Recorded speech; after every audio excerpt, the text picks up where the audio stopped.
ஆனால் நம்முடைய முதலமைச்சர் ஐயா மு.க. ஸ்டாலின் அவர்கள் நான் பத்திரிகை நண்பர்கள் மூலமாக தமிழக மக்களை நினைவுபடுத்த விரும்புகின்றேன். கடந்த ஒரு 15 நாட்களாக குறிப்பாக திராவிட முன்னேற்ற கழகத்தினுடைய அமைச்சர்கள் என்னெல்லாம் பேசினாங்க. ஆரம்பத்தில் திராவிட முன்னேற்ற கழகத்தினுடைய 2ஆம் கட்ட தலைவர்கள் என்ன சொன்னாங்கன்னா, அந்த ஞானசேகரன் திராவிட முன்னேற்ற கழகத்திலே கிடையவே கிடையாது, யாருன்னே தெரியாது. இதை அமைச்சர் ரகுபதி அவர்களே சொன்னாங்க, நிச்சயமாக திமுக இல்லை, எங்களுக்கு தெரியவே தெரியாது.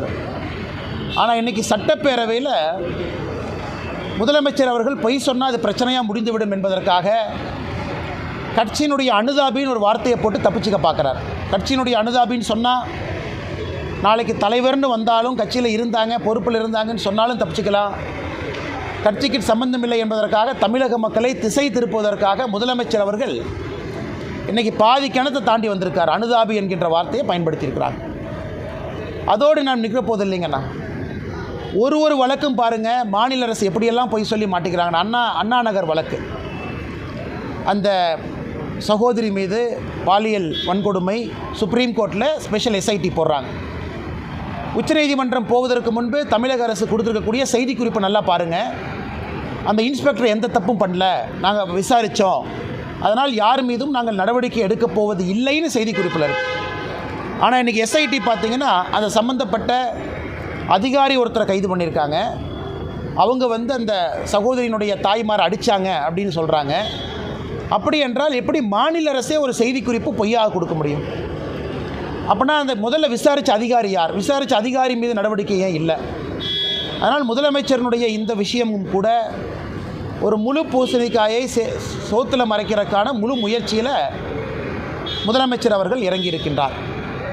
அதனால்தான் திரும்ப நாங்கள் கேட்கின்றோம், சென்னை போலீஸ் கமிஷனர் அவரும் முன்னுக்கு முரணாக பேசுகிறாங்க, சட்டத்துறை அமைச்சர் முன்னுக்கு முரணாக பேசுகிறாங்க, இன்றைக்கி முதலமைச்சர் அவர்களும் முன்னுக்கு முரணாக பேசுகிறாங்க. அதனால் தமிழக மக்கள் இதையெல்லாம் பார்த்து கொண்டிருக்கின்றார்கள், பொறுமையாக இருக்கிறாங்க. இதற்கு சிபிஐ தான் தீர்வா? ஏன்னா உங்களுக்கு தெரியும், அடுத்து இங்கேருந்து நாங்கள் ஆர்ப்பாட்டம் போகிறோங்கன்னா கொடுவாய் பகுதியில் இங்கே 3 விவசாய பெருமக்களை வெட்டி கொலை பண்ணியிருக்கிறாங்க. நாங்கள் சிபிஐ என்கொயரி கேட்டு நாங்கள் கடிதம் எழுதியிருக்கோம். அதற்கு முதலமைச்சர் பதில் சொல்லலை. 2வது, டங்ஸ்டன் சுரங்கத்தை பொறுத்தவரை முதலமைச்சர் அவர்கள் ஒரு விஷயத்தை புரிஞ்சுக்கணும், மத்திய அரசு தெளிவாக டங்ஸ்டன் சுரங்கம் அங்கே அனுமதி இல்லை என்று சொல்லியிருக்கிறாங்க.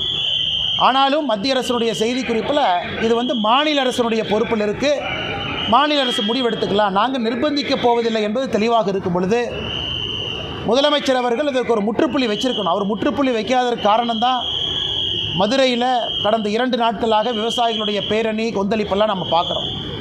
முதலமைச்சர் ஒரு மூத்த அமைச்சரை மதுரைக்கு அனுப்பிச்சிருக்கணும். அங்கே இருக்கக்கூடிய நம்மளுடைய நாட்டார் பெருமக்கள், அந்த மதுரையை பொறுத்தவரை பெரிய மனிதர்கள் அங்கே இருக்கிறாங்க, பெருமக்கள் இருக்கிறாங்க கிராமத்தில், அவங்கள கூப்பிட்டுருக்கணும். அவங்ககிட்ட உட்காந்து ஒரு மூத்த அமைச்சர் பேசியிருந்தாருன்னா 5 நிமிஷம் வேலை. அந்த பேச முடியாததன் விளைவு மதுரையில் ஒரு பெரிய பேரணியை பார்த்தோம். அதனால் எந்த காரணத்திற்கும் டங்ஸ்டன் சுரங்கம் தமிழகத்திற்கு வரப்போவது கிடையாது, இது முற்றுப்புள்ளி. அதனால் முதலமைச்சர் இப்போவாவது அரசியல் செய்யாமல் இதற்கு ஒரு முற்றுப்புள்ளி வைத்து இந்த பிரச்சனையை முடிக்க வேண்டும் என்று விரும்பினோம். இன்றைக்கி சட்டப்பேரவையில் அதை பற்றி பேசியிருப்பதாக நான் அறிந்தேன். பத்திரிகை நண்பர்கள் நீங்கள் சொல்லியிருக்கீங்க.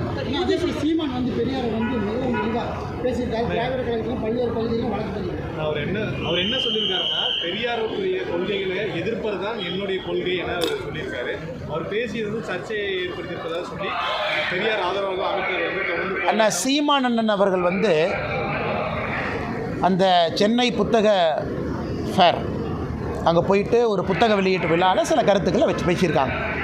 அதன் பிறகு பத்திரிகையாளர் சந்திப்பிலேயே சில கருத்துக்களை பேசியிருக்காங்க. பெரியார் அவர்கள் அது போல் சொல்லவே இல்லையா? இது நான் சாயந்தரம் பேசுகிறேங்கண்ணா. பெரியார் எங்கே சொன்னார், எந்த புத்தகத்தில் சொன்னார், அதற்கான எவிடன்ஸ் எல்லாம் நான் கொடுக்குறேன். சீமானண்ணன் நான் சப்போர்ட் பண்ணி எவிடன்ஸ் நான் கொடுக்குறேன். அதை பொது வெளியிலே பேச வேண்டிய அவசியம் இல்லைங்கிறது என்னுடைய கருத்துங்கண்ணா. ஏன்னா பெரியார் பேசி எத்தனையோ புத்தகங்கள் இன்றைக்கி அழிச்சிட்டாங்க. ஏன்னா அந்தளவு பெரியார் அவர்கள் பேசியிருக்காங்க.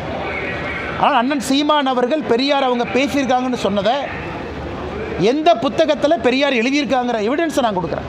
அதனால் சீமான் அண்ணன் அதை யாராச்சும் போலீஸ்காரங்க வீட்டுக்கு வந்தாங்கன்னா அந்த புத்தகத்தையும் காப்பியும் கொடுத்தா போதும், வேறு எதுவும் வேண்டாம்.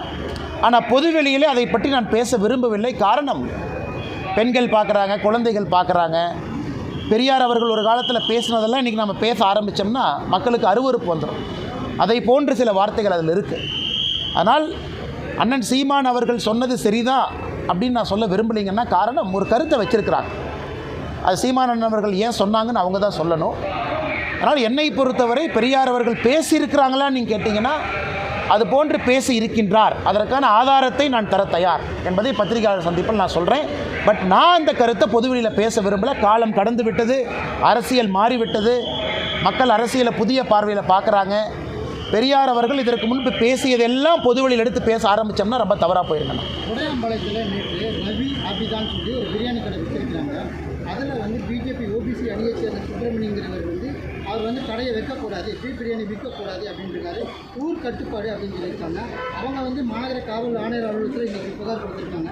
இதை பற்றி உங்களுக்கு பாதுகாப்பு வேண்டும், அந்த ஊரில் ஜாதி பிரச்சனை அதிகமாக இருக்குது,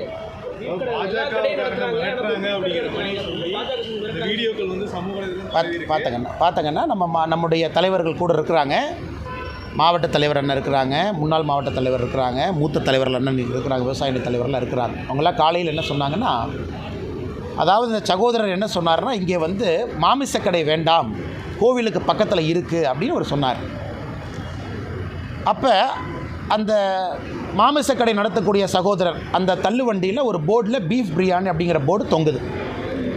நாம் காணொளி பார்த்தது 2 பேர்த்திற்கும் காரசாரமாக விவாதம் ஆரம்பித்த பிறகு ஒரு பாட்டை மட்டும் ரெக்கார்ட் பண்ணியிருக்காங்க. ஆரம்பத்திலே மாமிசக்கடை வேண்டான்னு தான் அவர் பேசுகிறார், கோயில் பக்கத்தில் விற்காதீங்கன்னு. இங்கே வந்து பீஃப் பிரியாணி வேண்டாம், ஃபிஷ் பிரியாணி வேண்டாம், எதுவும் வேண்டாம்னு தான் அவர் சொன்னது. சொல்வதற்கு ஒரு தனி மனிதனுக்கு உரிமை இருக்கா? உரிமை இருக்குது. அவர் சண்டை போட்டார், சண்டையெல்லாம் போடல. அவர் தன்னுடைய கருத்தை பதிவு செய்தார். பொதுமக்கள் போகிற இடம் கோவில் பக்கத்தில். அதை திட்டமிட்டு அந்த ஒரு நிமிஷத்தை மட்டும் கட் பண்ணி ஏன் வெளியிடணும்? அதன் மூலமாக சமுதாயத்தில் 2 சமுதாயத்திற்கிலேயே பிரச்சனையை உருவாக்குவதற்கு காரணம் கேள்வி கேட்டவர் அல்ல. என்ன கேள்வி கேட்டாரோ அதில் ஒரு நிமிஷத்தை மட்டும் வெட்டி அந்த பீஃப் பிரியாணியை பற்றி மட்டும் சித்தரித்தார். அப்படிங்கிறக்காகத்தான் பாரதிய ஜனதா கட்சியினுடைய தலைவர்கள் என்னை காவல் ஆய்வாளரை சந்தித்து இவங்களும் ஒரு கம்ப்ளைண்ட் கொடுத்துருக்காங்க.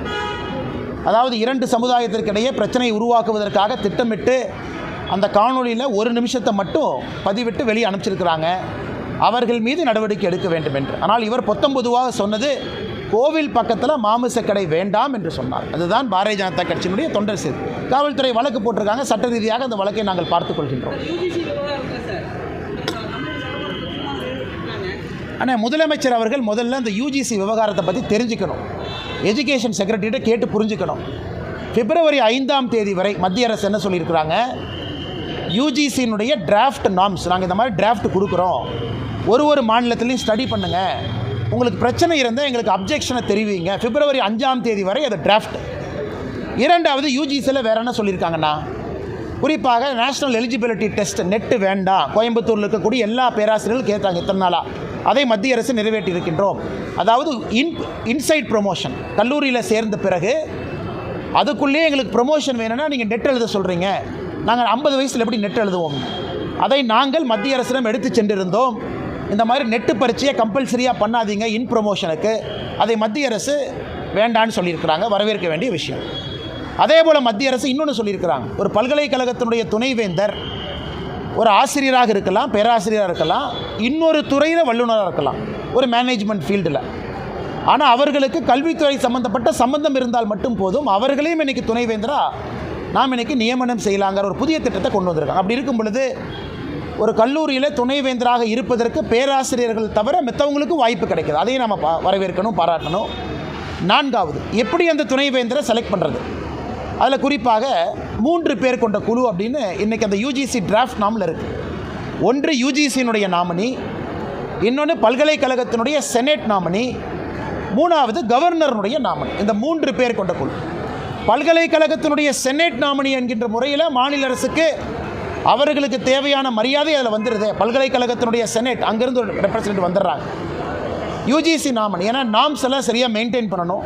அது உச்சநீதிமன்றத்தினுடைய பல தீர்ப்புகள் இருக்குது. துணைவேந்தர் நியமனத்தில் யூஜிசி நாமினி இருக்கணும், அவங்களும் வந்துடுறாங்க. ஆளுநர் தான் சான்சலராக இருக்காங்க, அதனால் ஆளுநர் வந்துடுறாங்க. இதை எதற்காக முதலமைச்சர் அவர்கள் அரசியல் செய்து சட்டப்பேரவையில் தீர்மானம் இயற்ற வேண்டிய அவசியத்திற்கான காரணத்தை நான் பார்க்கல. அதனால் முதலமைச்சருக்கு உண்மையாலும் பிரச்சனை இருக்கா, எஜுகேஷன் செக்ரட்டரி அனுப்பி பிப்ரவரி 5ஆம் தேதிக்குள்ளே நாங்கள் எதிர்க்கிறோம், இதுதான் காரணம்னு சொல்லட்டும். வேறு பக்கத்தில் இருக்கக்கூடிய என்னை போன்ற நபர்கள் இது சரிதாங்கிற விவாதத்தை நாங்களும் வைக்கிறோம். அதற்கு சட்டப்பேரவையில் தீர்மானம் இயற்ற வேண்டிய அவசியத்தை நான் பார்க்கவில்லை. பார்ப்பங்கண்ணா. நன்றிங்கண்ணா.